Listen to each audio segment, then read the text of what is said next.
The indictment, which is 98 pages long, which kind of smacks of you in fourth grade attempting to write a very long 5-paragraph essay in the hope the teacher would give you an A, even though the essay wasn't very good. That's sort of how the indictment reads. It's very long, it's very detailed, and it sort of goes over a lot of territory that has already been trod. They accuse Trump and his alleged co-conspirators of 161 acts. Many of these acts are things as simple as like retweeting things.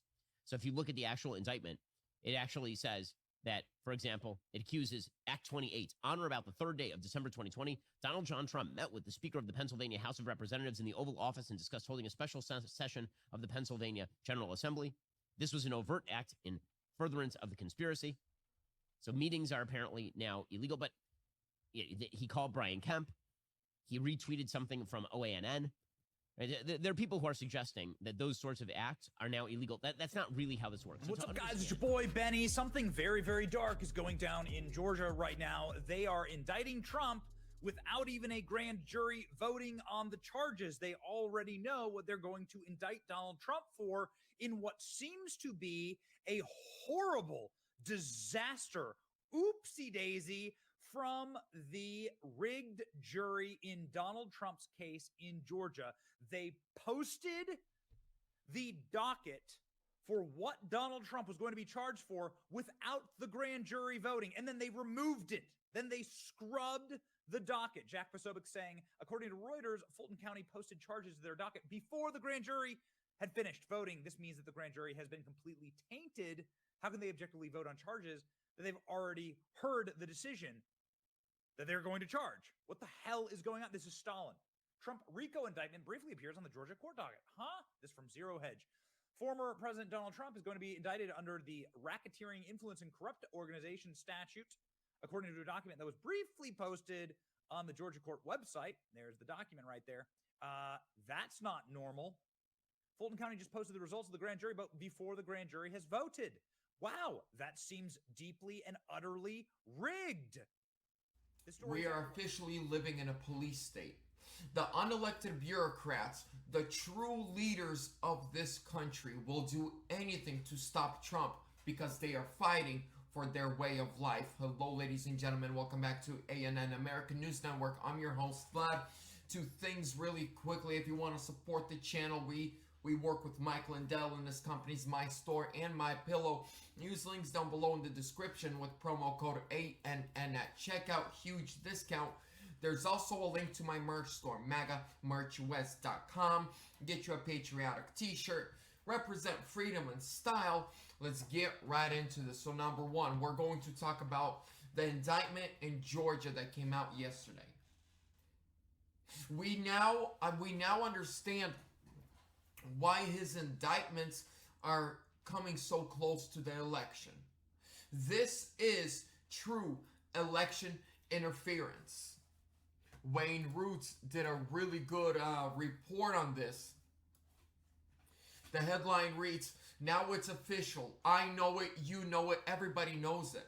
Trump's Georgia indictment is the final proof the 2020 election was stolen." I'm going to read just a little bit of this. Folks, now you know it. I know it. Everyone with a brain knows that. Even Democrats deep down know it. The 2020 election was stolen.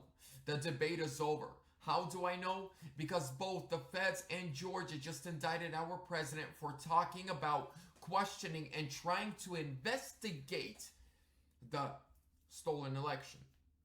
When the communist thugs, bullies, and tyrants make it a crime to question an election in a country built around free speech, it's 100% proof they stole it. Here's the indictment. We used 3 sets of staples to put it together. It's about 100 pages in length here. You read it. What do you make of it? It's excessive, and I think it's also dangerous. It essentially criminalizes challenges to elections. There's no sort of limiting principle in this document. You know, they are charging things like the president saying publicly we need to have a recount. You know, Democrats and Republicans challenge these elections routinely. I've covered elections for various networks, I don't know how many now, but we often, if not always, have these challenges. Some are more supported than others. but they're not crimes. They're seeking judicial review, and that assures the public that there's someone watching over these elections. I think that the Trump team has to realize that this is a serious threat, not because of the merits, but because as a racketeering case, it's very hard to take these cases up on appeal before trial. It's very hard to get them dismissed on threshold questions. Willis will argue that she should have the right to present her evidence in trial in court. That is likely to be successful. Also, this is not a case that can be dismissed with a federal pardon, whether by Trump himself or by an elected Republican.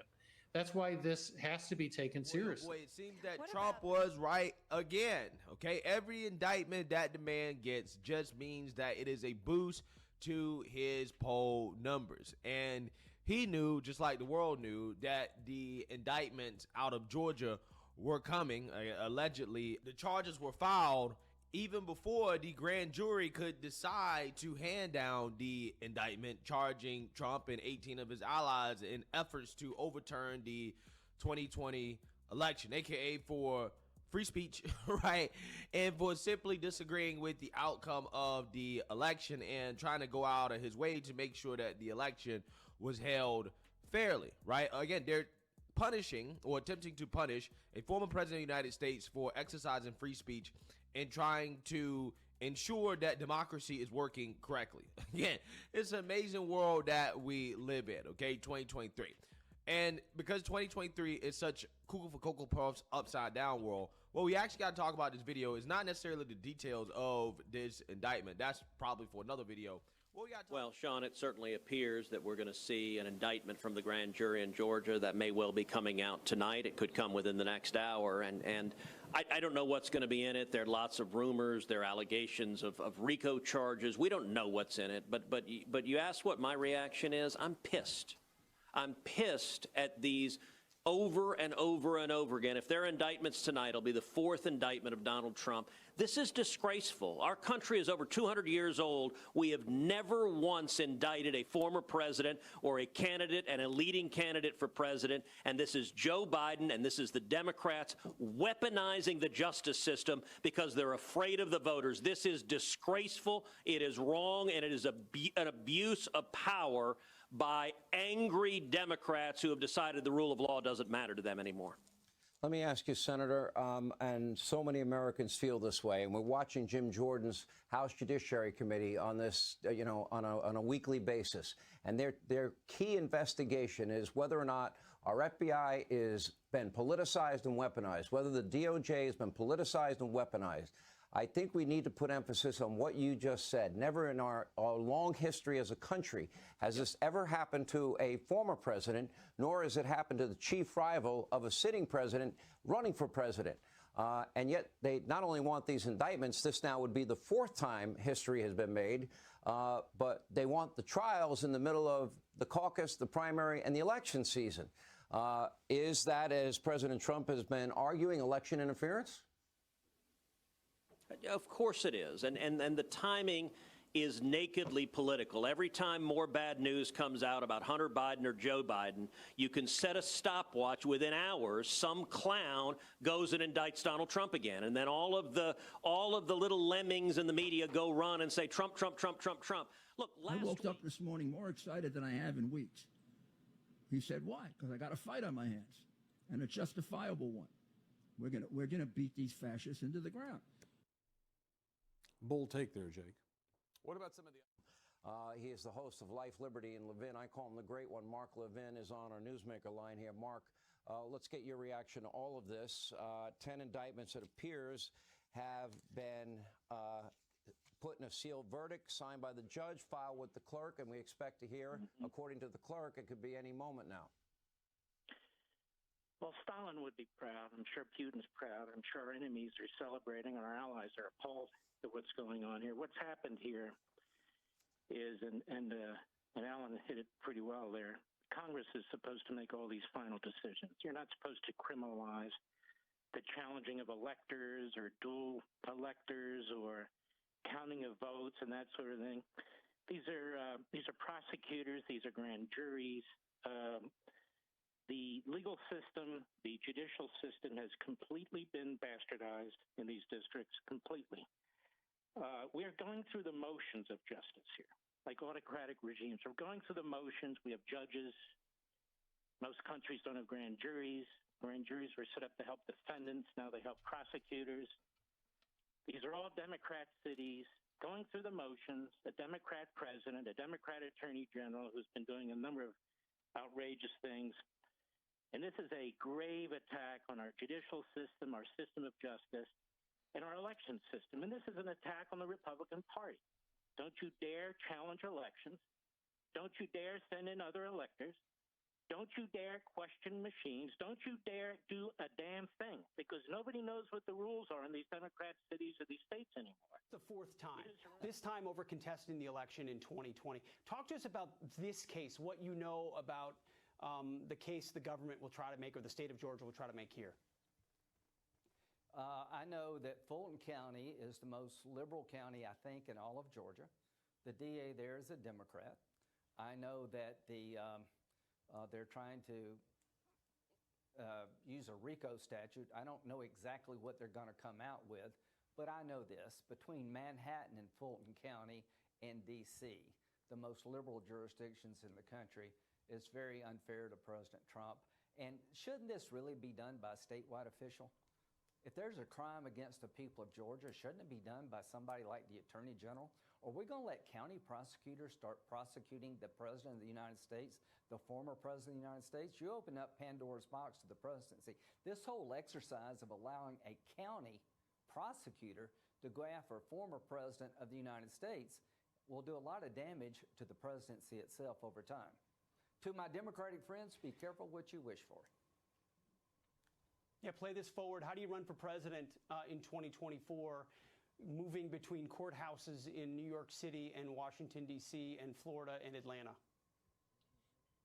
He's spending more money on lawyer fees than he is running for office. January the 6th, I was there. I saw it. He was impeached over it. The American people can decide whether they want him to be president or not. This should be decided at the ballot box, not in a bunch of liberal jurisdictions trying to put the man in jail. They're weaponizing the law in this country. They're trying to take Donald Trump down, and this is setting a bad precedent. And what I fear is that you're changing the way the game is played in America, and there's no going back. We're in for a very hard time if this becomes the norm. Thank you. Thank you. I come to like President Trump, and he likes himself, and we got that in common. We love Senator Clay. We're gonna love him. We're gonna love him. I know, it's half and half, but when I need some of those liberal votes, he's always there to help me get them, okay? I'm not sure that was the most helpful thing for Trump to say, but